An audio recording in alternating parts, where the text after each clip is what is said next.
അറിവിന്റെ വാതിൽ ഒരിക്കൽ കൂടി തുറക്കുകയാണ്. IQ മാസ്റ്ററിലേക്ക് എല്ലാ പ്രിയപ്പെട്ട പ്രേക്ഷകർക്കും ഒരിക്കൽ കൂടി ഹാർദമായ സ്വാഗതം. ഇന്ന് നമ്മൾ മറ്റൊരു എപ്പിസോഡിനെ നേരിടുന്നു അല്ലേ? ഒരുപാട് ചോദ്യങ്ങൾ വീണ്ടും നേരിടുന്നു.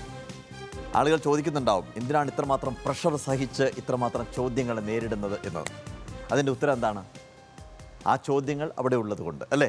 അങ്ങനെ ചോദ്യങ്ങൾ ഉണ്ടാകുമ്പോൾ നമ്മൾ നേരിട്ടുകൊണ്ടേയിരിക്കും. ഈ മൈക്കലാഞ്ചലോയെക്കുറിച്ച് മനോഹരമായൊരു കഥയുണ്ട്. എന്താണെന്ന് വെച്ച് കഴിഞ്ഞാൽ, മൈക്കലാഞ്ചലോ ഒരു മാർബിൾ കടയ്ക്ക് മുമ്പിലൂടെ സ്ഥിരമായിട്ട് നടക്കാൻ പോവുമായിരുന്നു. ആ മാർബിൾ കടയുടെ കുറേ അപ്പുറത്തായിട്ട് ഒഴിവാക്കിയ ഒരു മാർബിൾ, ഒരു വലിയ മാർബിളിൻ്റെ ഒരു കഷ്ണം അവിടെ സൂക്ഷിച്ചിട്ടുണ്ടായിരുന്നു ഈ മാർബിൾ കട ഉടമ. അത് വിറ്റ് പോകുന്നുണ്ടായിരുന്നില്ല, കുറേ കാലങ്ങളായിട്ട് അവിടെ കിടക്കുകയാണ്. മൈക്കലാഞ്ചലോ എന്നും അതിലേക്ക് ഇങ്ങനെ സൂക്ഷിച്ച് നോക്കിക്കഴിഞ്ഞ ശേഷം വീണ്ടും നടക്കും. ഈ കട ഉടമയ്ക്ക് തോന്നി അത് അദ്ദേഹത്തിന് കൊടുക്കാമെന്ന് തോന്നി. ഒരു ദിവസം മൈക്കലാഞ്ചലോട് പറഞ്ഞു, നിങ്ങളത് എടുത്തോളൂ എന്ന് പറഞ്ഞു. അദ്ദേഹം കൊണ്ടുപോയി. ഏകദേശം 1 വർഷം കഴിഞ്ഞപ്പോൾ അദ്ദേഹം ഈ കടയുടെ ഉടമയെ വീട്ടിലേക്ക് വിളിച്ചു. അവിടെ ചെല്ലുന്ന സമയത്ത് അതിമനോഹരമായ ഒരു യുവതിയുടെ പ്രതിമയുണ്ടാക്കി ഈ കല്ലുകൊണ്ട് അദ്ദേഹം കൊത്തി ഉണ്ടാക്കി വെച്ചിട്ടുണ്ട്. അപ്പോൾ ഈ കടക്കാരൻ ചോദിച്ചു, എങ്ങനെ ഇതിങ്ങനെ ഉണ്ടാക്കിയെന്ന് ചോദിച്ചു. മൈക്കലാഞ്ചലോയുടെ ഉത്തരം ഇതായിരുന്നു, ആ കല്ലിൽ നോക്കുന്ന സമയത്ത് മുഴുവൻ എല്ലാ ദിവസവും നടക്കാൻ പോകുന്ന സമയത്ത് ഒരു യുവതി എന്നെ അതിനകത്ത് നിന്ന് വിളിക്കുമായിരുന്നു, എന്നെ സ്വതന്ത്രയാക്കൂ എന്ന് പറഞ്ഞു. ഞാൻ ചെയ്തത് വളരെ നിസ്സാരമാണ്. അതിന് ചുറ്റും തടസ്സമായി നിന്ന് കല്ലിൻ്റെ പീസുകളെല്ലാം എടുത്തു കളഞ്ഞു. അപ്പോൾ സുന്ദരിയായൊരു യുവതിയായി മാറി എന്നാണ് മൈക്കലാഞ്ചലോയുടെ ഉത്തരം അല്ലേ? എവറസ്റ്റ് കൊടുമുടി കീഴടക്കി ആദ്യമായി താഴേക്ക് വന്ന സമയത്ത് ഹിലാരിയോട് അതേ ചോദ്യം ചോദിച്ചു, എന്തുകൊണ്ട് നിങ്ങൾ എവറസ്റ്റ് കൊടുമുടിയെ കീഴടക്കി എന്നുള്ളത്. അദ്ദേഹം ചൂണ്ടിക്കാണിച്ച് പറഞ്ഞു, അത് അവിടെ ഉള്ളത് കൊണ്ട്. എത്രയോ കാലങ്ങളായി ആ എവറസ്റ്റ് കൊടുമുടി എന്നെ നോക്കി വെല്ലുവിളിക്കുകയായിരുന്നു, നിനക്ക് എന്നെ കീഴടക്കാമോ എന്നുള്ളത്. അതുകൊണ്ടാണ് ഞാൻ കീഴടക്കിയത് എന്ന് പറഞ്ഞു. ഇനി ഒരു കാര്യം കൂടി പറയാം. 2013 നവംബർ 23 10:58 ലോകം മുഴുവൻ നമ്മുടെ ഭാരതത്തിലേക്ക് ശ്രദ്ധിച്ചു. എന്താ കാരണം എന്നറിയാമോ? എവറസ്റ്റ് കൊടുമുടി ഒരാൾ കീഴടക്കി. ആരാണ്? അരുണിമ സിൻഹ. അരുണിമ സിൻഹ എവറസ്റ്റ് കൊടുമുടി കീഴടക്കി എന്നുള്ളതല്ല ചരിത്രം. നേരെ മറിച്ച് അതിൻ്റെ മുകളിൽ കയറി നിന്നുകൊണ്ട് ഞാനിതാ നിന്നെ കീഴടക്കിയിരിക്കുന്നു എന്ന് പറഞ്ഞ് അമർത്തിച്ചവിട്ടുവാൻ അവർക്ക് നമ്മളെപ്പോലെ 2 കാലുകളില്ലായിരുന്നു. അവർക്ക് 1 കാല് മാത്രമേ ഉണ്ടായിരുന്നുള്ളൂ. അതെന്തുകൊണ്ട് എന്ന് ചോദിച്ചു കഴിഞ്ഞാൽ, നമ്മുടെ കഥ 2 വർഷം പുറകിലേക്ക് പോകണം. അതായത് 2011 ഏപ്രിൽ 10 ലക്നോയിൽ നിന്ന് ഡൽഹിയിലേക്കുള്ള അമരാവതി എക്സ്പ്രസ്സിൽ അവർ യാത്ര ചെയ്യുകയായിരുന്നു. ലേഡീസ് കമ്പാർട്ട്മെൻറ്റിൽ യാത്ര ചെയ്യുമ്പോൾ ഒരു 3 കള്ളന്മാർ അതിനകത്തേക്ക് കയറി. ഇവരുടെ മാല തട്ടിപ്പറിച്ചു, ബാഗെല്ലാം തട്ടിപ്പറിച്ചു. ഇവർ ബഹളം ഉണ്ടാക്കി. വോളിബോൾ പ്ലെയറാണ്. ബഹളം ഉണ്ടാക്കിയ സമയത്ത് 2 പേര് ഇവരെ പിടിച്ചതിന് ശേഷം അടുത്ത ട്രാക്കിലേക്ക് പുറത്തേക്ക് എറിഞ്ഞു. എറിയേണ്ട നിമിഷം മറ്റൊരു ട്രെയിൻ അവരുടെ 1 കാലിലൂടെ കയറിപ്പോയി. 1 കാല് നഷ്ടപ്പെട്ടു. അന്ന് അജിത് മാക്കൻ എന്ന് പറയുന്ന ആളായിരുന്നു യുവജനക്ഷേമ മന്ത്രി. അദ്ദേഹം ഉടനെ തന്നെ 2 ലക്ഷം രൂപ അവർക്ക് ചികിത്സക്കായി കൊടുത്തു. ചികിത്സ മുഴുവൻ ഗവൺമെൻറ് ഏറ്റെടുത്തു. പക്ഷേ അവർക്ക് ബോധം വീണ സമയത്ത് അവരുടെ സഹോദരനോട് ആവശ്യപ്പെട്ടത്, എനിക്ക് 1 കാൽ കൊണ്ട് എവറസ്റ്റ് കൊടുമുടി കീഴടക്കണമെന്നുള്ളതായിരുന്നു. അന്ന് വരെ ഒരു മലയൊന്നും കയറിയിട്ടുണ്ടായിരുന്നില്ല. ബ്രദർ വിചാരിച്ചു ഇവർക്കെന്തോ സൈക്കോളജിക്കൽ പ്രോബ്ലം ഉണ്ടെന്ന് വിചാരിച്ചു. അപ്പോൾ അവർ പറഞ്ഞു, ഇവർ ആരോഗ്യപരമായിട്ട് യാതൊരു പ്രശ്നവും ഇവർക്കില്ല, മെൻ്റലി അവർ ഫിറ്റാണ്, അതൊരു വാശിയായിട്ട് എടുത്തിരിക്കുകയാണെന്ന് പറഞ്ഞു. അന്നു മുതൽ അവർ 1 കാൽ കൊണ്ട് കൊച്ചു മലകൾ കീഴടക്കി 2 വർഷം കഴിഞ്ഞപ്പോഴേക്കും അവർ കൃത്യമായി എവറസ്റ്റ് കൊടുമുടിയെ കീഴടക്കി അതിൻ്റെ മുകളിൽ കയറി നിന്നു എന്നുള്ളതാണ് ചരിത്രം.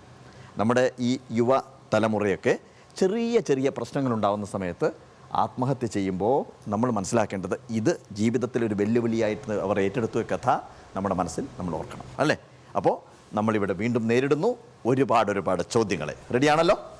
അപ്പോൾ നമുക്ക് ആദ്യമായിട്ട് നമ്മുടെ സ്കോർ ബോർഡിലേക്ക് പോവാം. Watch that. Team A 810, team B 560, C 720, D 60 and E 1100, F 510, G 570 and H 270 marks. ഇതാണ് നമ്മുടെ കഴിഞ്ഞ എപ്പിസോഡ് വരെയുള്ള സ്കോർ ബോർഡ്. ഇനി ഇതിൻ്റെ അവസാനം വീണ്ടും കാണിക്കുന്ന സമയത്ത് എല്ലാവർക്കും ഉജ്ജ്വലമായിട്ട് ഒരുപാട് മാർക്കുകൾ കിട്ടട്ടെ എന്നുള്ളതാണ് എൻ്റെയും നിങ്ങളുടെ പാരൻസിൻ്റെയും അതുപോലെ തന്നെ പ്രേക്ഷകരുടെയും പ്രാർത്ഥന. എല്ലാവരും സജീവമായിട്ട് ഊർജ്ജസ്വലരായിട്ട് പങ്കെടുക്കുക കേട്ടോ. ഇന്നത്തെ വിഷയം നമ്മുടെ പ്രകൃതിയാണ്, നേച്ചർ. ലോകത്തിലെ ഏറ്റവും വലിയ അത്ഭുതം എന്താണ് എന്ന് ചോദിച്ചു കഴിഞ്ഞാൽ, ഏറ്റവും വലിയ വിസ്മയം എന്താണ് എന്ന് ചോദിച്ചു കഴിഞ്ഞാൽ, ഒറ്റ വാക്കിൽ പറയും, നമ്മൾ കാണുന്ന ഈ പ്രകൃതിയാണല്ലേ. പ്രഭാതത്തിൽ സൂര്യൻ ഉദിക്കുന്നു, വൈകുന്നേരമാകുമ്പോൾ സൂര്യൻ അസ്തമിക്കുന്നു, കടലിൽ ഒരിക്കലും നിലയ്ക്കാത്ത തിരമാലകൾ ഉയർന്നുകൊണ്ടേയിരിക്കുന്നു, പക്ഷികൾ പുലർച്ചയ്ക്ക് നമ്മളെയൊന്നും വിളിച്ചുണർത്തുന്ന പോലെ വിളിച്ചുണർത്തുന്നു വേണ്ട, രാവിലെ ആവുന്ന സമയത്ത് പക്ഷികൾ ഉണരുന്നു, അവർ പാടുന്നു, പറക്കുന്നു, ജോലി ചെയ്യുന്നു, എല്ലാം കൃത്യമായിട്ട് ഈ ഭൂമിയിൽ നടക്കുന്നുണ്ട്. പക്ഷേ നമ്മൾ മാത്രമാണ് അലസന്മാരായിട്ട് പലപ്പോഴും രാവിലെ 5 മണിക്ക് അലാറം വയ്ക്കും, പഠിക്കണമെന്ന് വിചാരിക്കും, നമ്മൾ സുഖമായിട്ട് അലാറം ഓഫ് ചെയ്യും, വീണ്ടും കിടന്നുറങ്ങും, 8 മണിക്ക് എണീക്കും. ഇങ്ങനെയൊക്കെയുള്ള സ്വഭാവം നമ്മളാണ് ചെയ്യുന്നത്. പക്ഷേ പ്രകൃതിയിൽ എല്ലാ കാര്യങ്ങളും കൃത്യമായിട്ട് നടക്കുന്നുണ്ട്. അതുപോലെ തന്നെ മറ്റൊരു കാര്യം, ചില കാര്യങ്ങൾ പ്രകൃതിയിലുള്ളത് നമുക്കുണ്ടാക്കാൻ സാധിക്കില്ല. ഒരു നിറം, ഒരു പനിനീർ പുഷ്പത്തിൻ്റെ നിറം എന്തൊക്കെ ചേർത്ത് വെച്ച് കഴിഞ്ഞാൽ നമുക്ക് അത്രമാത്രം മനോഹരമായിട്ട് ഉണ്ടാക്കാൻ സാധിക്കില്ല, അല്ലേ? അതൊക്കെ പ്രകൃതിയുടെ വലിയ വലിയ വിസ്മയങ്ങളാണ്. ഒരു തുള്ളി വെള്ളം നമുക്കുണ്ടാക്കാൻ സാധിക്കില്ല. അറിയാമോ നിങ്ങൾക്ക്? നമ്മൾ H2O എന്ന് പറഞ്ഞാൽ 2 ഹൈഡ്രജനും 1 ഓക്സിജനും കൂട്ടിവെച്ച് കഴിഞ്ഞാൽ വെള്ളമുണ്ടാവും എന്നൊക്കെ പഠിക്കുന്നുണ്ടെങ്കിൽ പോലും ലോകത്ത് ഇതുവരെ ആരും ഒരു തുള്ളി വെള്ളം സൃഷ്ടിച്ചിട്ടില്ല. വെള്ളം പ്രകൃതിക്ക് മാത്രമേ സൃഷ്ടിക്കാൻ സാധിക്കുകയുള്ളൂ. അപ്പോൾ ചെറിയൊരു മാജിക്ക് നമുക്ക് കാണിക്കാം. 2 ഗ്ലാസ് ഇവിടെയുണ്ട്, 2 ഗ്ലാസ് അല്ലേ? ഞാൻ ഒരു ഗ്ലാസ് മറ്റൊരു ഗ്ലാസിൻ്റെ മുകളിലേക്ക് വെച്ചു, ഇത് ഇങ്ങനെ അമർത്തി വെച്ചു, 2 ഗ്ലാസ്സാണ്. ഓക്കെ, ഇനിയാണ് മാജിക്ക് നടക്കാൻ പോകുന്നത്. So watch carefully. That's it. I'm creating water.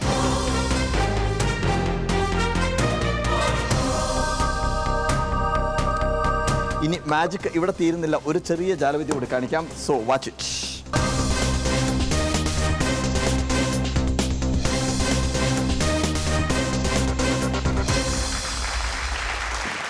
അപ്പോൾ ഇനി നമുക്ക് ചോദ്യത്തിലേക്ക് പോകാം, അല്ലേ?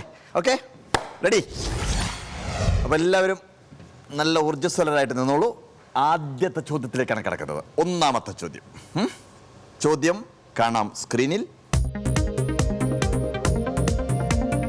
How high in meters is Mount Everest? 10,210 meters, 20,202 meters, 5,621 meters, 8,848 meters. ചോദ്യം ആവർത്തിക്കുന്നു. മീറ്ററിൽ മൗണ്ട് എവറസ്റ്റിൻ്റെ ഉയരം എത്ര? ഇപ്പോൾ നമ്മൾ പറഞ്ഞ് അവസാനിപ്പിച്ചേ ഉള്ളൂ, അല്ലേ? Mount Everest. Okay, 10,210 metre, 20,202 metre, 5,621 metre, 8,848 metre. ഇതിലേതാണ് മൗണ്ട് എവറസ്റ്റിൻ്റെ യഥാർത്ഥത്തിലുള്ള ഉയരം എന്നുള്ളതാണ് ചോദ്യം. Buzzer please. And Cotton Hill School, Thiruvananthapuram. 4 choice ഉണ്ട്, ശ്രദ്ധിച്ച് പറയണം. മീറ്ററിൽ മൗണ്ട് എവറസ്റ്റിൻ്റെ ഉയരം എത്ര എന്നുള്ളതാണ് ചോദ്യം. Option D 8,840. Option D 8,848 metres. അതാണ് ആൻസർ. ഓക്കെ, നമ്മൾ ആ ഒട്ട് കൺഫ്യൂഷനിലേക്കൊന്നും പോകുന്നില്ല. നമുക്ക് ആൻസർ ക്യൂബിലേക്ക് പോവാം. Watch that.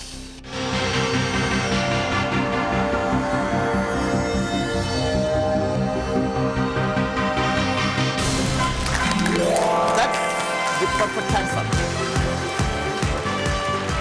8,848 മീറ്ററാണ് മൗണ്ട് എവറസ്റ്റിൻ്റെ ഉയരം. ഈ എവറസ്റ്റിനെയാണ് ആദ്യമായി എഡ്മണ്ട് ഹിലാരി കീഴടക്കിയത്. 2013 അരുണിമ സിൻഹ ഒരു കാല് വെച്ച് കീഴടക്കിയതും ഇതേ മൗണ്ട് എവറസ്റ്റിനെയാണ്.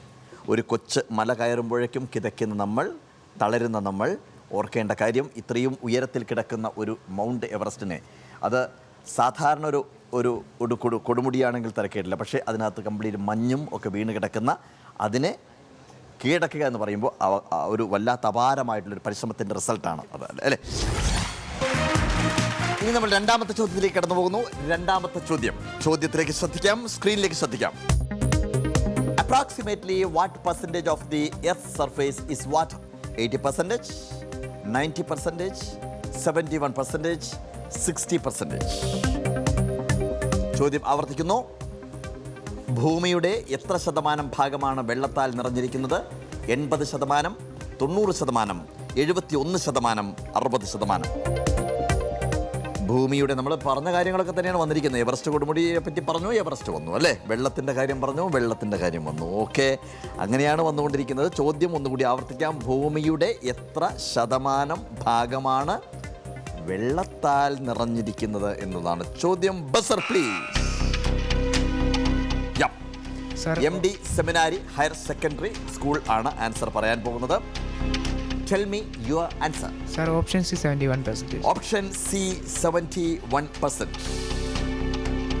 71%. അതാണ് ഉത്തരം എന്നാണ് പറയുന്നത്, അല്ലേ?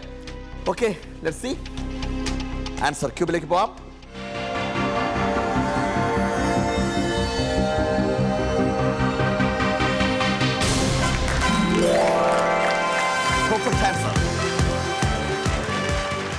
മൂന്നാമത്തെ ചോദ്യത്തിലേക്ക് നമ്മൾ കടന്നു പോകുന്നു. തേർഡ് ക്വസ്റ്റ്യൻ, മൂന്നാമത്തെ ചോദ്യം. ശ്രദ്ധിക്കാം സ്ക്രീനിലേക്ക്. Larissa is a moon of which planet? Neptune, Jupiter, Saturn, Pluto. ചോദ്യം ആവർത്തിക്കുന്നു. ഏത് ഗ്രഹത്തിൻ്റെ ചന്ദ്രനാണ് Larissa? Neptune, Jupiter, Saturn, Pluto. 4 option ഉണ്ട്. നെപ്റ്റ്യൂൺ ഉണ്ട്, ജൂപ്പിറ്റർ ഉണ്ട്, സാറ്റേൺ ഉണ്ട്, പ്ലൂട്ടോ ഉണ്ട്. Time is here. Buzzer please.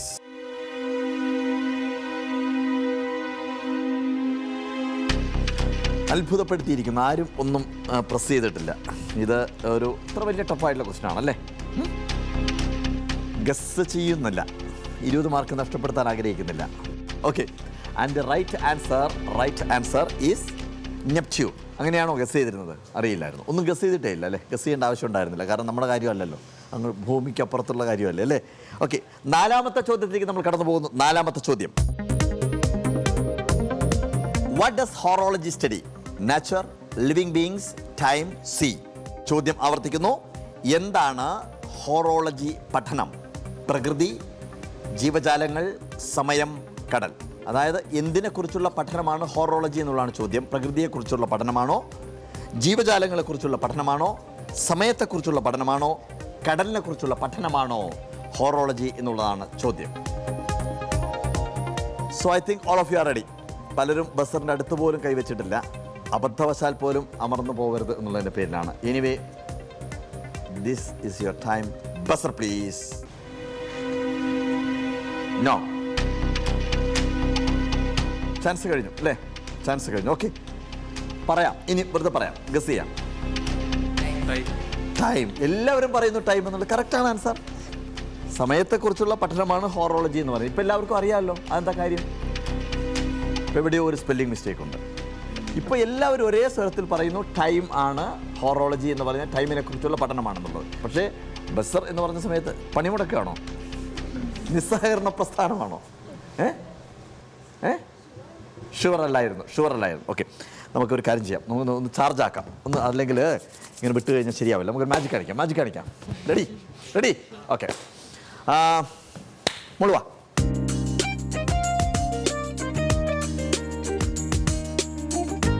സമയത്തെക്കുറിച്ചുള്ള പഠനമാണെന്ന് പറഞ്ഞുകൊണ്ട് എൻ്റെ കയ്യിലൊരു ക്ലോക്ക് ഉണ്ട്. യെസ്, ഇവിടെ കയറി നിൽക്കാം. ഈ ക്ലോക്ക് മോളുടെ കയ്യിൽ പിടിക്കാം. യെസ്. ഇനി ഞാൻ ചോദിക്കുന്ന ചോദ്യം ആർക്കെങ്കിലും ഒരു അതിനകത്ത് ആ സെക്കൻഡ് സൂചിയിലേക്ക് മാത്രം ശ്രദ്ധിക്കുക. സെക്കൻഡ് സൂചിയിലേക്ക് മാത്രം. ആ സെക്കൻഡ് സൂചി ഇങ്ങനെ നടന്നുകൊണ്ടിരിക്കുന്നുണ്ട്. അതിനകത്ത് നമുക്കറിയാം ഇത് 12 അതുപോലെ തന്നെ ഇത് 3, 6, 9. ഇത് നമുക്ക് വേണമെങ്കിൽ 5, 10 എങ്ങനെ വേണമെങ്കിലും പറയാം. അല്ലെങ്കിൽ 1, 2, 3, 4 1, 2, 3, 4 അങ്ങനെ പറയാം. നിങ്ങൾക്ക് ഇഷ്ടപ്പെട്ട ഒരു സമയം പറയാം. You can select once time. ഏതെങ്കിലും ഒരു സമയം. 5. ഓക്കെ, നമ്മൾ ആയില്ല. ഒരു റൗണ്ട് അത് അടിച്ചുകൊണ്ടിരിക്കുകയാണ്. ഇപ്പോൾ നമ്മൾ ശ്രദ്ധിച്ചോണം. 1, 2, 3, 4, 5, 6, 7, 8, 9, 10 അങ്ങനെ പോവുകയാണ് അല്ലേ? ഇനി ഞാൻ ഇനി പറയുന്ന സമയം മുതൽ ആ ഒരു സെക്കൻഡ് സൂചിയിലേക്ക് മാത്രം കോൺസെൻട്രേറ്റ് ചെയ്യണം. The time is there. Second സൂചി ഇപ്പോൾ ഇങ്ങനെ നടന്നുകൊണ്ടിരിക്കുന്നു. 8ലാണ് എത്തിയിരിക്കുന്നത്. ഇപ്പോൾ 9ലേക്ക് അടുക്കുന്നു. അങ്ങനെ 10നോട് അടുത്തുകൊണ്ടിരിക്കുന്നു. ദെൻ 11, 12 അങ്ങനെ വരും അല്ലേ? ഇനി നിങ്ങൾ ചെയ്യേണ്ടത് വളരെ സിമ്പിളായിട്ടുള്ളൊരു കാര്യമാണ്. 5-ൽ എത്തുന്ന സമയത്ത് യു സെലക്ടഡ് 5 അല്ലേ?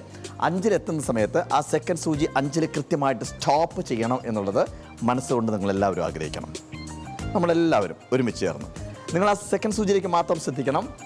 നമ്മൾ കൂളായിട്ട് നിന്നാൽ മതി. 3, 4ലേക്ക് അടുക്കുന്നു. ആൻഡ് 5ലേക്ക് അടുത്തുകൊണ്ടിരിക്കുന്നു. 5. Wait a bit. ഇനി അത് റിലീസ് ചെയ്യാൻ വേണ്ടി നിങ്ങൾ ആഗ്രഹിച്ചാൽ മതി. So start now. 1, 2, 3. That's it. Correct ആണല്ലോ? Thank you very much. ഇനി 5ാമത്തെ ചോദ്യം. 5 പറഞ്ഞതുകൊണ്ട് 5ാമത്തെ ചോദ്യം അല്ലേ? 5ാമത്തെ ചോദ്യത്തിലേക്കാണ് പോകുന്നത്. സ്ക്രീനിലേക്ക് ശ്രദ്ധിക്കാം. ചോദ്യം ഇതാണ്. The earlier name of this branch of study was natural philosophy, which was the branch? Physics, chemistry, mathematics, naturopathy. ആവർത്തിക്കുന്നു, ഏത് പഠനശാഖയുടെ പൂർവ്വനാമമാണ് natural philosophy? Physics, chemistry, mathematics, naturopathy. Clear ആണല്ലോ ചോദ്യം? ഏത് പഠനശാഖയുടെ പൂർവ്വനാമമാണ് നാച്ചുറൽ ഫിലോസഫി? 4 ഓപ്ഷൻസ് ഉണ്ട്. കെമിസ്ട്രി ഉണ്ട്, ഫിസിക്സ് ഉണ്ട്, മാത്തമാറ്റിക്സ് ഉണ്ട്, നാച്ചുറോപ്പതി ഉണ്ട്. Buzzer please. കോട്ടൺ ഹിൽ സ്കൂളാണ് പ്രസിദ്ധീകരിക്കുന്നത്. Yeah, tell me your answer. Option A, physics. Option A, physics. ഊർജ്ജതന്ത്രത്തിന്റെ പൂർവ്വനാമമാണ്. Okay, let's see.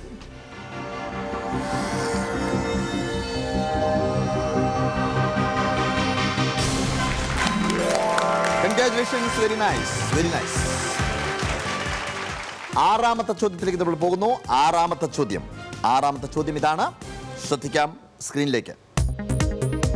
How many rivers are there in our home state of Kerala? 50, 44, 60, 70. ആവർത്തിക്കുന്നു, കേരള സംസ്ഥാനത്തിൽ എത്ര നദികളുണ്ട്? 50, 44, 60, 70. എത്ര നദികളാണ് നമ്മുടെ കേരളത്തിൽ, നമ്മുടെ സ്വന്തം കേരളത്തിൽ, ദൈവത്തിൻ്റെ സ്വന്തം നാടെന്നറിയുന്ന കേരളത്തിൽ ഉള്ളത് എന്നുള്ളതാണ് ചോദ്യം. Buzzer please. Option B 44. Option B 44. 44 നദികളാണ് നമ്മുടെ ഭാരതത്തിൽ ഉള്ളത്, നമ്മുടെ കേരളത്തിലുള്ളത്. അതാണ് പറഞ്ഞത്. ഓക്കെ, നമ്മുടെ കേരളത്തിൽ 44 നദികളുണ്ട് എന്നുള്ളതാണ് ടീം എഫ് പറയുന്നത്. Let's see.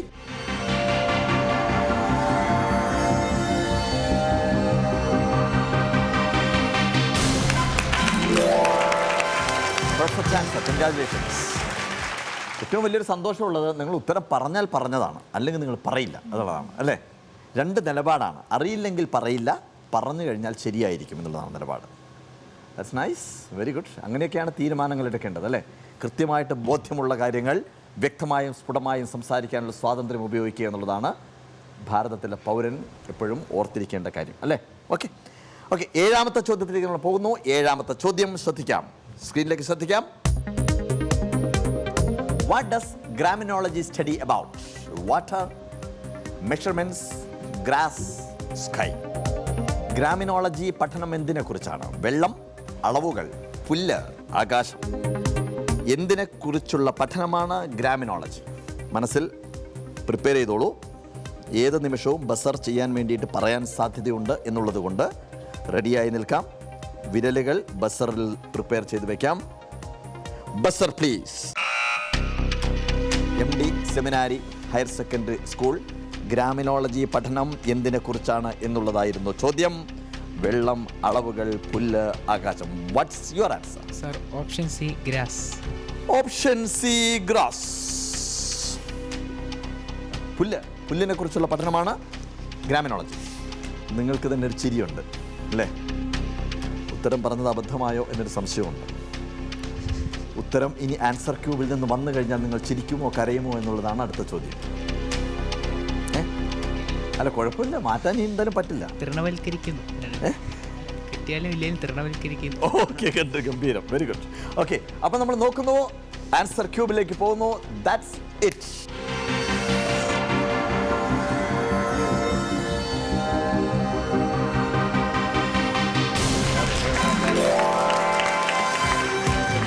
Right answer. Congratulations, very nice. എട്ടാമത്തെ ചോദ്യത്തിലേക്ക് കടന്നു പോകുന്നു. ചോദ്യം ശ്രദ്ധിക്കാം സ്ക്രീനിൽ. Which was the ancient river of India which was rediscovered some years ago by scientists in 2002? Saraswati, Pamba, Yamuna, Vishnu Sagar. ചോദ്യം ആവർത്തിക്കുന്നു.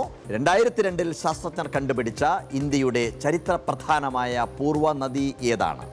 സരസ്വതി, പമ്പ, യമുന, വിഷ്ണു സാഗർ. ഉത്തരം നിങ്ങളുടെ മനസ്സിലുണ്ടാകുമെന്നാണ് വിചാരിക്കുന്നത്. 2002 ശാസ്ത്രജ്ഞർ കണ്ടുപിടിച്ച ഇന്ത്യയുടെ ചരിത്ര പ്രധാനമായ പൂർവ്വ നദി ഏതാണ് എന്നുള്ളതാണ് ചോദ്യം. So are you ready for that? To answer, buzzer please. Saint Joseph's Higher secondary School, Thiruvananthapuram. തയ്യാറായി ഉത്തരം പറയാൻ വേണ്ടിയിട്ട്? Yeah, tell me. Option D, Vishnu Sagar. Option D Vishnusagar. 2002 ശാസ്ത്രജ്ഞർ കണ്ടുപിടിച്ച ഇന്ത്യയുടെ ചരിത്രപ്രധാനമായ പൂർവ്വനദി വിഷ്ണുസാഗർ ആണ് എന്നുള്ളതാണ് ടീം ബി പറയുന്നത്. യെസ് യെസ്, നിങ്ങൾ പറഞ്ഞത് തന്നെയാണല്ലോ. ആണ്. Okay, yeah let's see.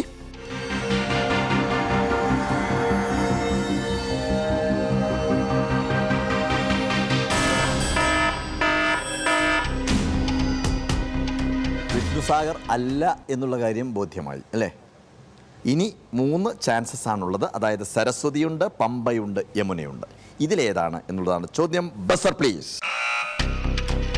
MD seminary higher secondary school. And what's your answer? Option A Saraswati. Option A Saraswati. Option A Saraswati എന്നുള്ളതാണ്. പമ്പയല്ല, യമുനയല്ല, സരസ്വതിയാണെന്നുള്ളതാണ് പറയുന്നത്. വിഷ്ണുസാഗർ അല്ല എന്നുള്ള കാര്യം നമ്മൾ മുമ്പേ വെളിപ്പെടുത്തിയതാണ്. ഓക്കെ, 3 കാര്യങ്ങളിൽ സരസ്വതിയാണ് എന്നുള്ളതാണ് ടീം ഡി സെലക്ട് ചെയ്തിരിക്കുന്നത്. Anyway, we are going to answer cube.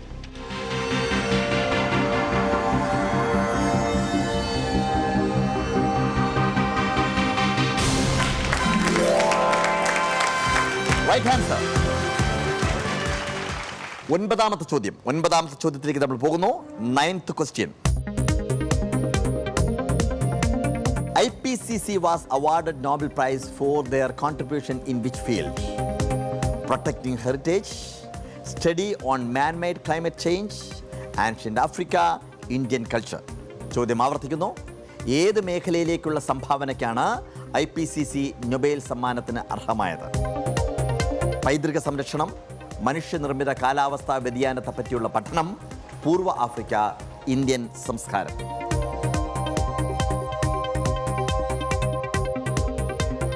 വളരെ ഒരു കൺഫ്യൂഷനാക്കുന്ന ചോദ്യമാണ് അല്ലേ? കൺഫ്യൂഷനൊന്നുമില്ല, നിങ്ങൾക്ക് ആർക്കും കൺഫ്യൂഷൻ. എല്ലാവരുടെയും കൈ വിരൽ ബസറിൽ റെഡി ആയിരിക്കുകയാണ് അല്ലേ? Okay, buzzer please. Cotton Hill School, Thiruvananthapuram. Tell me what's your answer? Sir, option B, study on man-made climatic change. Study on man-made climate change. മനുഷ്യ നിർമ്മിത കാലാവസ്ഥാ വ്യതിയാനത്തെക്കുറിച്ചുള്ള പഠനത്തിന് വേണ്ടിയിട്ടാണ് ഇത് പറയുന്നത്. നോക്കാം.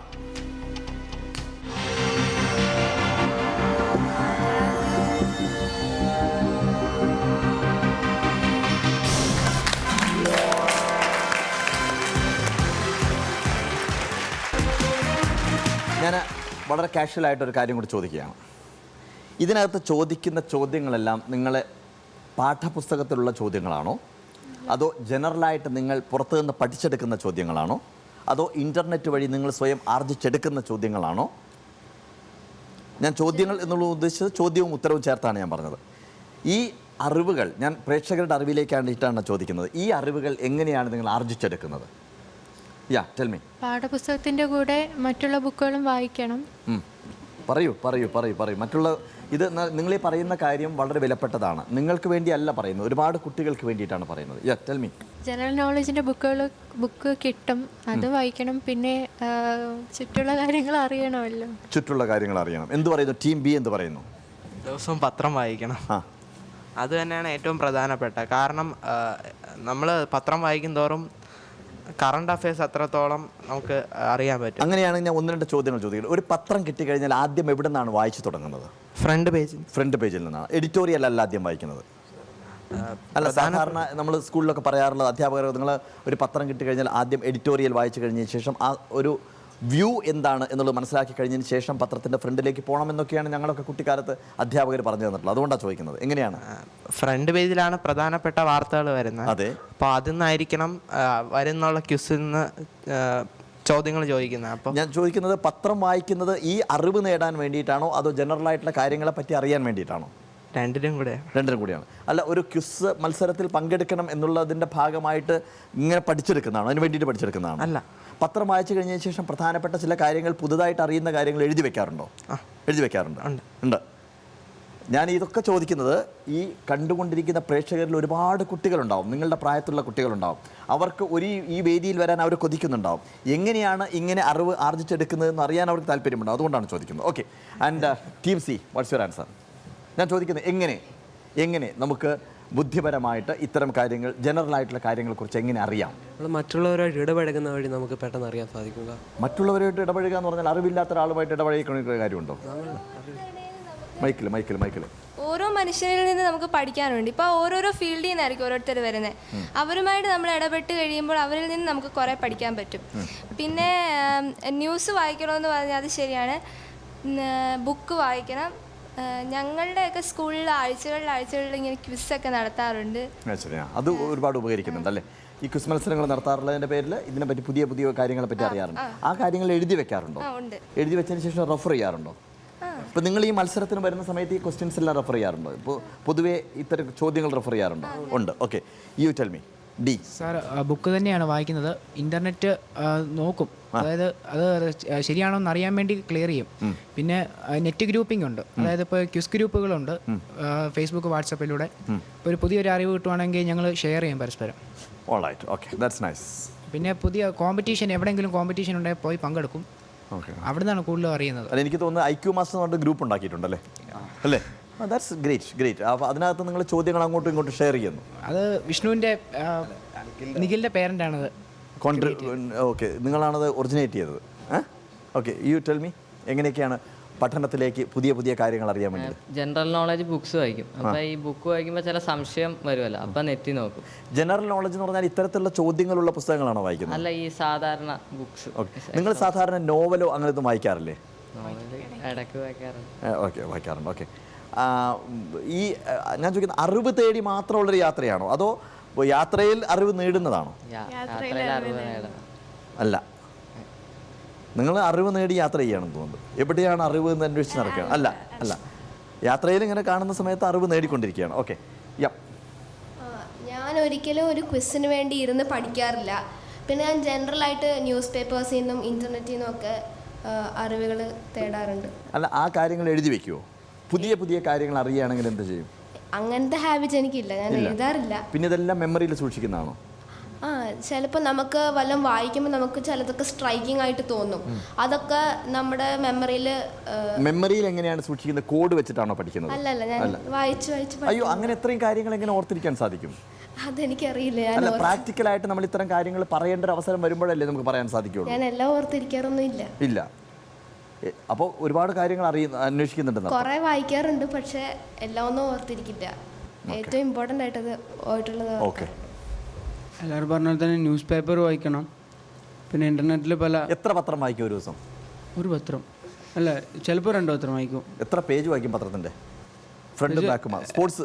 അല്ല, എല്ലാ പേജിലും പോകും. എല്ലാ പേജിലും പോകും. പ്രാദേശികമായിട്ടുള്ള ന്യൂസുകളും ജനറൽ ആയിട്ടുള്ള ന്യൂസുകളും. പിന്നെ ഓരോരോ പത്രത്തിൽ എക്സ്പ്ലോർ എന്ന് പറഞ്ഞിട്ട് ഇന്ത്യൻ എക്സ്പ്രസ്സിലുണ്ട് അവസാനത്തെ പേജിൽ എക്സ്പ്ലോർ എന്ന് പറഞ്ഞിട്ട്, അത് ഇരുന്ന് വായിക്കും. ഓക്കെ, അപ്പോൾ അതിന് പുതിയ ടേംസും പിന്നെ ലാംഗ്വേജിൻ്റെ സെക്ഷനാണെങ്കിൽ ഒരു വാക്കിൻ്റെ ഒറിജിനേഷൻ, എവിടെ ഡെറിവേഷനൊക്കെ അതൊക്കെ വായിക്കും. പിന്നെ ഇൻ്റർനെറ്റിൽ ഓരോരോ സൈറ്റിൽ നിന്ന് ബുക്സ് വായിക്കാറുണ്ട്, ജനറൽ നോളജ്. പിന്നെ ഇൻ്റർനെറ്റ് ബുക്സ് വായിക്കുന്ന എന്ത് തരത്തിലുള്ള ബുക്ക്? ഞാൻ ചോദിക്കുന്നത്, ഞാൻ നിങ്ങളോട് വേണ്ടിയിട്ടല്ല ചോദിക്കുന്നത്, ഞാൻ എനിക്കറിയാൻ വേണ്ടി ഞാൻ ചോദിക്കുന്നത്, നിഷ്കളങ്കമായി മുമ്പിലിരിക്കുന്ന ടെലിവിഷൻ്റെ മുമ്പിലിരിക്കുന്ന ഒരു കുട്ടിയെ സംബന്ധിച്ചിടത്തോളം ഇത്രയും പെട്ടെന്ന് ഇത്രയും കോംപ്ലിക്കേറ്റഡ് ആയ ചോദ്യങ്ങൾക്ക് നിങ്ങൾ ഉത്തരം പറയുമ്പോൾ ഇതൊരു അഡ്ജസ്റ്റ്മെൻ്റാന്ന് വരെ തോന്നിപ്പോവും. സത്യം അല്ലേ? അങ്ങനെ തോന്നില്ലേ?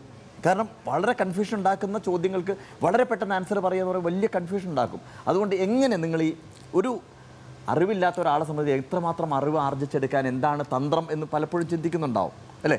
അതിനെന്താണ് വഴി എന്നാണ് ചോദിക്കുന്നത്. എല്ലാ ബുക്സും ഞാൻ വായിക്കാറുണ്ട്, നോവൽസും എല്ലാം. പിന്നെ എന്തെങ്കിലും ഇമ്പോർട്ടൻ്റ് ആയി എവിടുന്നാണ് ബുക്ക് എടുക്കുന്നത്? ലൈബ്രറി, സ്കൂൾ ലൈബ്രറിയിൽ നിന്ന് എടുക്കാറുണ്ട്. ന്യൂസ് പേപ്പർ വായിക്കാറുണ്ട്. പിന്നെ എന്തെങ്കിലും ഇമ്പോർട്ടൻ്റ് ആയി തോന്നുമ്പോൾ അത് കണക്ട് ചെയ്ത് എന്തിനോടെ കണക്ട് ചെയ്ത് ഓർമ്മിക്കും. അപ്പോൾ മോസ്റ്റ് ഇമ്പോർട്ടൻറ്റ് അങ്ങനെ ഡേറ്റ്സ് ഒക്കെ എന്തെങ്കിലുമൊക്കെ കണക്ട് ചെയ്താൽ എങ്ങനെ കണക്ട് ചെയ്യും? അതിപ്പം എന്തെങ്കിലും എന്താ കോഡോ അങ്ങനെ എന്തെങ്കിലും നമ്മളോട് ബന്ധപ്പെട്ട എന്തെങ്കിലും ഉണ്ടെങ്കിൽ അതുമായിട്ട് ബന്ധപ്പെടുത്തി അങ്ങനെ കണക്ട് ചെയ്ത് പഠിക്കുമ്പോൾ കുറച്ച് ഓർമ്മ ഉണ്ടാവും. ഓക്കെ, അപ്പോൾ ഞാനിനി പ്രേക്ഷകരോട് പറയാം. കാരണം ഈ കുട്ടികളൊക്കെ നമ്മളെപ്പോലും അത്ഭുതപ്പെടുത്തുന്ന രീതിയിലാണ് അപാരമായിട്ടുള്ള അവരുടെ അറിവുകൾ സ്വാഭാവികമായിട്ടും ഈ സ്റ്റേജിൽ വെച്ച് പങ്കുവെക്കുന്നത്. ഇതെങ്ങനെ നേടുന്നു എന്ന് ചോദിച്ചു കഴിഞ്ഞാൽ ഇത് സാധ്യമാണ് എന്നുള്ളതിൻ്റെ ഏറ്റവും വലിയ തെളിവാണ് ഈ കുട്ടികൾ. കാരണം അവർ ഒരു ഇൻ്റലിജൻ്റാണ്, അവർ വളരെ ബുദ്ധി ഉള്ള കുട്ടികളാണ്. അതുമാത്രമല്ല, അവർ സ്ഥിരോത്സാഹത്തോടു കൂടി ഇത്തരം പഠന പ്രക്രിയയിൽ ഏർപ്പെടുന്നതിൻ്റെ പേരിലാണ് ഇത്തരം കാര്യങ്ങൾ ഓർമ്മ വയ്ക്കുവാൻ സാധിക്കുന്നത്. എല്ലാ കുട്ടികളോടും എനിക്ക് പറയുവാനുള്ളത്, കൃത്യമായിട്ട് വായിക്കുക, ധാരാളം വായിക്കുക, പത്രം വായിക്കുക, എന്തെല്ലാം കിട്ടുമോ അതെല്ലാം വായിക്കുക. നല്ല നല്ല പുസ്തകങ്ങളും നല്ല നല്ല കാര്യങ്ങളും റെഫർ ചെയ്ത് കഴിഞ്ഞാൽ നമ്മുടെ നോളജ്, നമ്മുടെ ബ്രെയിൻ പവർ നമുക്ക് ഒരുപാട് വളർത്തിയെടുക്കാൻ സാധിക്കും. നമുക്ക് സമയം പോകുന്നു, ചോദ്യത്തിലേക്ക് പോകാം. അടുത്ത ചോദ്യത്തിലേക്കാണ് പോകുന്നത്. 10ാമത്തെ ചോദ്യം. ചോദ്യം ഇതാണ്: What does hippology study about? Hippopotamus, cat, horses, Homo sapien. വീണ്ടും ചോദിക്കുന്നു. ചോദ്യം ഇതാണ്: ഹിപ്പോളജി പഠനം എന്തിനെ കുറിച്ചുള്ളതാണ്? കണ്ടാമൃഗം, പൂച്ച, കുതിര, ഹോമോസാപ്പിയൻ.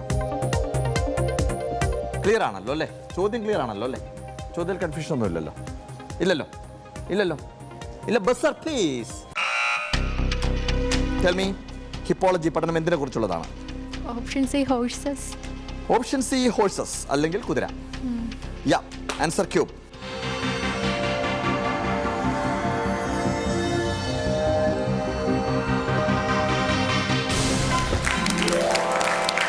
Perfect answer. ഹിപ്പോളജി പഠനം കുതിരയെക്കുറിച്ചുള്ള പഠനമാണ് ഹിപ്പോളജി.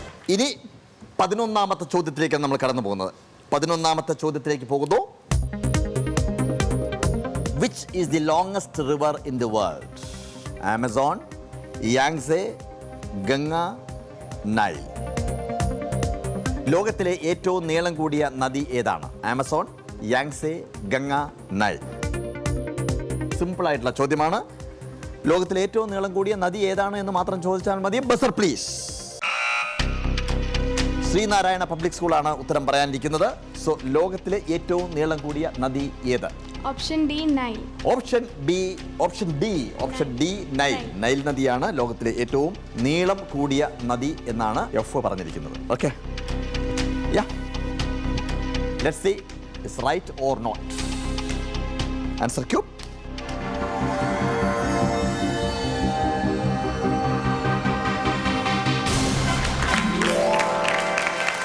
That's the right answer.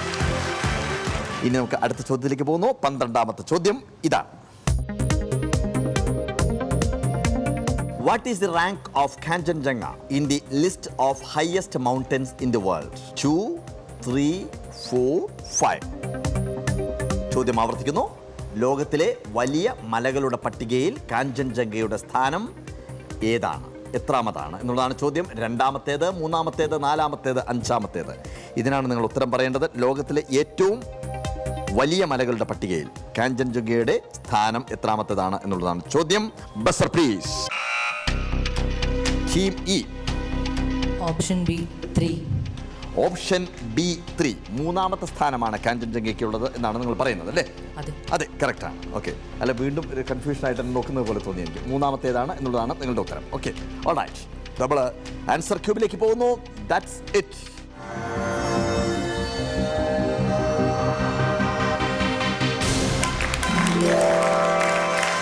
Perfect answer.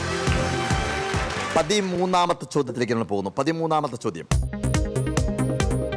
What is the scope of study of dendrology? Dentist, trees, sea, worms. ആവർത്തിക്കുന്നു ചോദ്യം. ഡെൻട്രോളജി പഠനത്തിൻ്റെ സാധ്യത എന്താണ്? ഡെന്റിസ്റ്റ്, മരങ്ങൾ, കടൽ, പുഴുക്കൾ. എല്ലാവരും റെഡിയാണ്? ഡെൻട്രോളജി പഠനത്തിൻ്റെ സാധ്യത എന്താണ് എന്ന് പറയൂ. Buzzer please. Yeah, tell me. Option B trees. Option B trees. Yes. Okay. Yeah, let's see. Answer Q.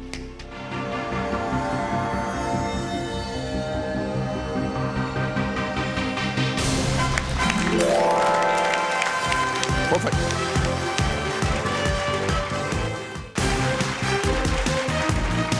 പതിനാലാമത്തെ ചോദ്യത്തിലേക്ക് പോകുന്നു. 14ാമത്തെ ചോദ്യം കാണാം, സ്ക്രീനിലേക്ക് ശ്രദ്ധിക്കാം. Name of the ancient vast global ocean that surrounded the earth. Panthalassa, Pangaea, Pacific, Indian Ocean. ഇവയിലേത് പുരാതനമായ സമുദ്രമാണ് ഭൂമിയിൽ ലോകവ്യാപകമായി കിടക്കുന്നത്? പാന്തലാസ്ത, Pangaea, Pacific, Indian Mahasamudram.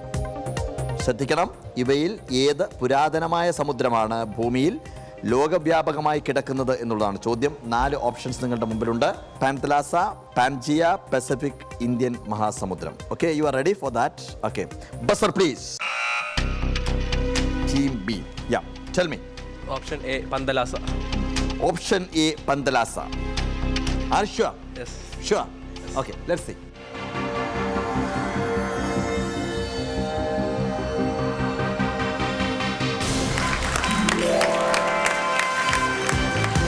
That's the right answer. That's the right answer. ഇനി നമ്മൾ 15ാമത്തെ ചോദ്യത്തിലേക്ക് പോകുന്നു. ഇനി 2 ചോദ്യങ്ങൾ മാത്രമാണുള്ളത്. 2 ചോദ്യങ്ങൾ. 15ാമത്തെ ചോദ്യത്തിലേക്കാണ് കടന്നു പോകുന്നത്. Who among the following is known as the high priest of nature? Rabindranath Tagore, William Wordsworth, ടെൻസൺ, mark Twain. ചോദ്യം ഒരിക്കൽ കൂടി ആവർത്തിക്കുന്നു. ഇവരിൽ ആരെയാണ് പ്രകൃതിയുടെ പൂജാരി എന്ന് അറിയപ്പെടുന്നത്? Rabindranath Tagore, William Wordsworth, Tennyson, mark Twain. Clear ആണല്ലോ ചോദ്യം? പ്രകൃതിയുടെ പൂജാരി ആര് എന്നുള്ളതാണ് ചോദ്യം. ആരാണ് പ്രസ് ചെയ്തത് ചോദിക്കുന്നതിന് മുമ്പ്? സോ നിങ്ങളുടെ ചാൻസ് കഴിഞ്ഞു. 4 ഓപ്ഷൻ ഉണ്ട്. രവീന്ദ്രനാഥ ടാഗോർ ഉണ്ട്, വില്യം വേർഡ്സ്വർത്ത് ഉണ്ട്, ടെന്നിസൺ ഉണ്ട്, മാർക്ക് ട്വെയിൻ ഉണ്ട്. Buzzer please. കോട്ടൺ ഹിൽ സ്കൂളാണ്. Yeah, tell me. Option B William Wordsworth. William Wordsworth ആണ് പ്രകൃതിയുടെ പൂജാരി എന്ന് അറിയപ്പെടുന്നത് എന്നുള്ളതാണ് നിങ്ങളുടെ ഉത്തരം. All right, yeah, okay. കാണാം, സ്ക്രീനിലേക്ക് ശ്രദ്ധിക്കാം.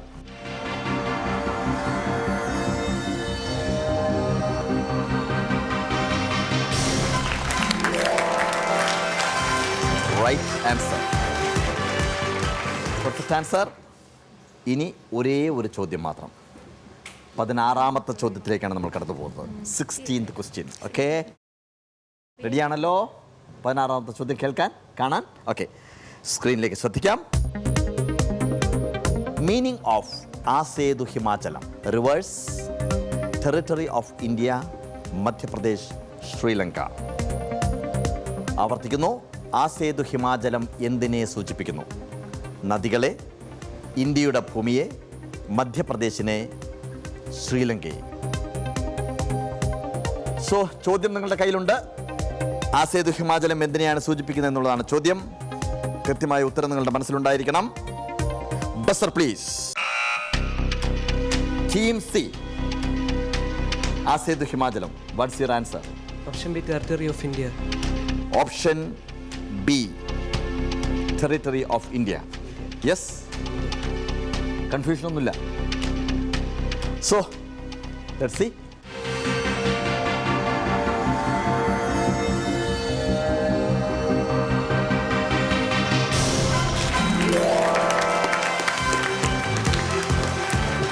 പതിനാറ് ചോദ്യങ്ങൾ ഇവിടെ തീർന്നിരിക്കുകയാണ്.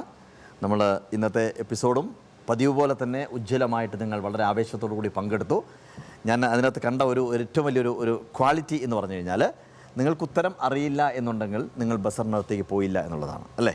ഇപ്പോൾ നിങ്ങൾ വളരെ ബുദ്ധിപരമായിട്ടാണ് കാര്യങ്ങൾ നീങ്ങിക്കൊണ്ടിരിക്കുന്നത്. കാരണം അറിയില്ല എന്നുള്ളതിൻ്റെ പേരിൽ മാർക്ക് നഷ്ടപ്പെടുത്താൻ നിങ്ങൾ തയ്യാറല്ല എന്നുള്ളതാണ് കാര്യം. അബദ്ധത്തിലേക്ക് മനഃപൂർവ്വം പോകാൻ വേണ്ടിയിട്ട് നിങ്ങൾ തയ്യാറല്ല എന്നുള്ളതാണ്. കൃത്യമായിട്ട് അറിയുന്ന കാര്യങ്ങൾ ശക്തമായിട്ട് പ്രകടിപ്പിക്കുവാൻ നിങ്ങൾ തയ്യാറാണ്. ഈ ഒരു മാനസികാവസ്ഥയാണ് എപ്പോഴും നമ്മൾ വളർത്തിയെടുക്കേണ്ടത്. ഓരോ കാര്യങ്ങളിലും ഇത്തരം ശ്രദ്ധ നിങ്ങൾക്ക് ജീവിതത്തിലും ആവശ്യമാണ്, അല്ലേ? നമ്മൾ അറിയാതെ നമ്മളെ പ്രലോഭിപ്പിച്ചുകൊണ്ട് നമ്മൾ പലപ്പോഴും വീണു പോകുന്ന ഒരുപാട് ഘട്ടങ്ങൾ നമ്മുടെ മുമ്പിലുണ്ട്. ഞാൻ ആദ്യം ഒരു ചെറിയ മാജിക്ക് കാണിക്കാം. മാജിക്ക് കാണിച്ചതിന് ശേഷം ഞാൻ നിങ്ങളോട് ഒരു കാര്യം പറഞ്ഞുതരാം. ഓക്കെ, ഒരു മിനറൽ വാട്ടർ ബോട്ടിൽ ഉപയോഗിച്ചുകൊണ്ട് കാണിക്കുന്ന ഒരു ചെറിയ മാജിക്കാണ്. Quite simple. ഞാൻ ചെയ്യുന്നത്, ഈ ബോട്ടിലിൻ്റെ ക്യാപ്പ് ഞാൻ എൻ്റെ കയ്യിലെടുത്തു. ഈ ക്യാപ്പ് കയ്യിലെടുത്തതിന് ശേഷം ഞാൻ ഈ കയ്യിൽ വെച്ചിട്ട് ഈ ക്യാപ്പിന് ഞാൻ ഈ കയ്യിലേക്ക് ഇട്ടു. Watch here. 1, 2 and 3.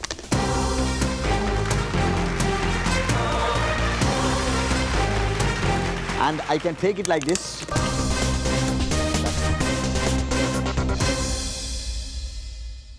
Thank you so much. ഞാൻ ഇനി പറയാൻ പോകുന്നത് ഈ ഒരു മിനറൽ വാട്ടർ ബോട്ടിൽ ഉപയോഗിക്കുന്ന സമയത്ത് ശ്രദ്ധിക്കണം. നമ്മളൊരിക്കലും പണ്ടൊന്നും ഞാനൊക്കെ കിണറിൽ നിന്ന് വെള്ളം കോരി കുളിച്ച് തമർത്ത ആളാണ്. മനസ്സിലായില്ല? ഞങ്ങളുടെ വീടിൻ്റെ തൊട്ട് മേലിലൊരു ചെറിയ പൊട്ടക്കിണറുണ്ടായിരുന്നു. ഇഷ്ടംപോലെ വെള്ളം കോരി ഇങ്ങനെ തലയിലൂടെ ഒഴിച്ചൊഴിച്ച് ഒരു ഇഷ്ടം പോലെ കുളിയായിരുന്നു. അപ്പോഴൊക്കെ അന്ന് അച്ഛൻ ഇങ്ങനെ പറയുമായിരുന്നു, കുട്ടിയെ ഇങ്ങനെ വെള്ളം കോരി കുളിച്ച് കഴിഞ്ഞാൽ കുറച്ച് കഴിഞ്ഞാൽ നിനക്ക് മനസ്സിലാവും കുറേ കാലം കഴിയുമ്പോൾ. നമ്മൾ അന്നൊക്കെ വിചാരിച്ചു സമൃദ്ധമായിട്ട് ഈ ഭൂമിയിൽ വെള്ളം ഉണ്ടാവുമെന്ന് വിചാരിച്ചു. പിന്നീട് കുറേ കാലം കഴിയുമ്പോഴാണ് നമ്മൾ വെള്ളം പണം കൊടുത്ത് വാങ്ങിക്കണം എന്നുള്ളൊരു കാര്യത്തിലേക്ക് മാറുന്നത്. ബോംബെയിലാണ് ആദ്യമായിട്ട് ഈ മിനറൽ വാട്ടർ എന്ന് പറയുന്ന സാധനം ആദ്യമായിട്ട് കൊണ്ടുവരുന്നത്. ഇപ്പോൾ നമ്മളെപ്പോഴും ഇപ്പോൾ നമ്മളൊന്നും ആലോചിക്കുന്നില്ല. വെള്ളം വേണമെന്ന് തോന്നിക്കഴിഞ്ഞാൽ ട്രെയിനിൽ യാത്ര ചെയ്യുന്ന സമയത്ത് നമ്മൾ നേരെ പോകുന്നു, ബോട്ടിൽ വാങ്ങിക്കുന്നു, അതിനുശേഷം കുടിക്കുന്നു അല്ലേ. ഇങ്ങനെ കുടിക്കുന്ന സമയത്ത് നമ്മൾ അറിയാതെ ഇതിനകത്തൊക്കെ ഒരുപാട് കെമിക്കൽസ് ഉണ്ട്. അതൊന്നും നമ്മൾ അറിയുന്നില്ല. തിളപ്പിച്ച വെള്ളം കുടിക്കുന്നതാണ് ഏറ്റവും മാതൃകാപരമായിട്ടുള്ള കാര്യം. വെള്ളം തിളപ്പിച്ച് സാധാരണ വെള്ളം നമ്മളൊരു ബോട്ടിലാക്കി കൊണ്ടുപോകുന്നതാണ്. ഇനി ആ ബോട്ടിലിനെ കുറിച്ചാണ് പറയാൻ പോകുന്നത്. പലപ്പോഴും നമ്മൾ യാത്ര ചെയ്യുന്ന സമയത്ത് കാറിലാണ് യാത്ര ചെയ്യുന്നുണ്ടെങ്കിൽ ഈ ബോട്ടിൽ നമ്മൾ കാറിൻ്റെ ഫ്രണ്ടിൽ എവിടെയെങ്കിലും ഇടും അല്ലേ. സൺലൈറ്റ് തട്ടിക്കഴിഞ്ഞതിന് ശേഷം ഈ ബോട്ടിലെ വെള്ളം ചൂടാവും. ചൂടായി കഴിഞ്ഞതിന് ശേഷം ഈ വെള്ളം നമ്മൾ കുടിക്കുമ്പോൾ നമ്മൾ അറിയാതെ നമ്മുടെ ശരീരത്തിലേക്ക് ക്യാൻസർ രോഗത്തിനെ ക്ഷണിച്ചു വരുത്തുകയാണ് ചെയ്യുന്നത്. ഏതൊക്കെ അവസ്ഥയിൽ ഈ വെള്ളം അറിയാതെ ചൂടായി പോകുന്നുണ്ടോ ആ അവസ്ഥയിൽ മുഴുവൻ വെള്ളം കുടിച്ചു കഴിഞ്ഞാൽ നമ്മുടെ ശരീരത്തിലേക്ക് ക്യാൻസർ രോഗം വരും. നിങ്ങൾ മനസ്സിലാക്കേണ്ട കാര്യം, ഏതൊക്കെ ബോട്ടിൽ എത്ര തവണ ഉപയോഗിക്കാം, 1 തവണ ഉപയോഗിക്കണോ 2 തവണ ഉപയോഗിക്കണോ എന്നുള്ള കാര്യങ്ങളെല്ലാം ഈ ബോട്ടിൽ രേഖപ്പെടുത്തിയിട്ടുണ്ട്. പക്ഷേ നമ്മൾ ആരും അത് ശ്രദ്ധിക്കുന്നില്ല. ബോട്ടിലിൻ്റെ അടിയിൽ നോക്കിക്കഴിഞ്ഞാൽ അതിനകത്ത് കുറേ സാധനങ്ങൾ എഴുതി വെച്ചിട്ടുണ്ട്. ഈ സാധനമൊന്നും പലപ്പോഴും നമ്മുടെ ബോട്ടിലുകളിൽ നമുക്ക് കാണാൻ പോലും പറ്റുന്നില്ല. മനസ്സിലായില്ലേ? അത് വിദേശ രാജ്യത്താണെങ്കിൽ കൃത്യമായിട്ട് അത് എഴുതി വെച്ചിട്ടുണ്ട്. അപ്പോൾ ഓരോ കോഡിനനുസരിച്ചിട്ടാണ് ഈ ബോട്ടിൽ എത്ര തവണ ഉപയോഗിക്കണം, എത്ര തവണ നമുക്ക് വെള്ളം നിറയ്ക്കാം എന്നുള്ള കാര്യം പറയുന്നത്. അതുകൊണ്ട് നമുക്ക് ചെയ്യാവുന്നൊരു കാര്യം, നിങ്ങളൊക്കെ ചെയ്യേണ്ട ഒരു കാര്യം, പ്രേക്ഷകരും ചെയ്യേണ്ട ഒരു കാര്യം, യാത്ര ചെയ്യുന്ന സമയത്ത് ഒരു ബോട്ടിൽ മിനറൽ വാട്ടർ വാങ്ങിക്കഴിഞ്ഞാൽ വെള്ളം കുടിച്ചു കഴിഞ്ഞാൽ നമ്മൾ ചെയ്യേണ്ടത് ആ ബോട്ടിലിനെ ക്രഷ് ചെയ്തിട്ട് നശിപ്പിച്ച് പീസാക്കിയിട്ട് താഴേക്ക് വലിച്ചെറിയുക എന്നുള്ളതാണ്, അല്ലെങ്കിൽ കളയുക എന്നുള്ളതാണ്. അതല്ലാതെ ഇത് ആളുകൾ വീണ്ടും പ്രഷർ കയറ്റി അതേതിനകത്ത് വെള്ളം നിറച്ച് ഉപയോഗിക്കുന്നത് ഒരുപാട് മനുഷ്യന് ദുരന്തം ഉണ്ടാക്കുന്നൊരവസ്ഥയിലേക്ക് നമ്മൾ മാറും. ഞാൻ കാഷ്വലായിട്ട് മാജിക്ക് കാണിച്ച സമയത്ത് പറഞ്ഞു എന്നേ ഉള്ളൂ. ഞാൻ എന്തുകൊണ്ട് പറഞ്ഞു എന്ന് ചോദിച്ചു കഴിഞ്ഞാൽ നിങ്ങൾ വളരെ കൃത്യമായിട്ട് സെലക്റ്റീവാണിപ്പോൾ അല്ലേ ഓരോ കാര്യങ്ങളും. അതുകൊണ്ട് ഇത്തരം ജനറലായിട്ട് ജീവിതത്തിൻ്റെ ഭാഗം കൂടി നിങ്ങൾ സെലക്റ്റീവ് ആവണം എന്ന് പറയാൻ വേണ്ടി പറഞ്ഞതാണ്. നമുക്ക് സ്കോർ ബോർഡിലേക്ക് പോവാം and watch it. Team A 910, B 560, C 740, D 720, E 1120, F 570, G 570 and H 270. ഇതാണ് നിങ്ങളുടെ സ്കോറ്. ഇനിയും നമ്മൾ ഏറ്റവും അവസാനത്തോട് അടുത്തടുത്ത് കൊണ്ടിരിക്കുകയാണ്. ഏതാനും എപ്പിസോഡുകൾ കൂടി കഴിഞ്ഞാൽ നമ്മൾ വിട പറയേണ്ടി വരും. അതുകൊണ്ട് മാർക്കിൻ്റെ വൈവിധ്യം വളരെ പ്രധാനപ്പെട്ടതാണ്. ഇനിയുള്ള എപ്പിസോഡുകളിലും വളരെ ശ്രദ്ധയോടുകൂടി നിങ്ങൾ പങ്കെടുക്കുക. കൂടുതൽ മാർക്ക് വാങ്ങാൻ വേണ്ടി എല്ലാവിധ ആശംസകളും നേരുന്നു. പ്രേക്ഷകരോടും പറയുവാനുള്ളത്, കാത്തിരിക്കാം. അവസാന വിധിയോട് നമ്മൾ അടുത്തടുത്ത് വരികയാണ്. എങ്കിലും ഇനിയും ചില എപ്പിസോഡുകളുണ്ട്. ആ എപ്പിസോഡുകൾക്ക് കാത്തിരിക്കേണ്ടിയിരിക്കുന്നു. ഇന്നത്തേക്ക് എല്ലാവർക്കും നന്ദി, നമസ്കാരം.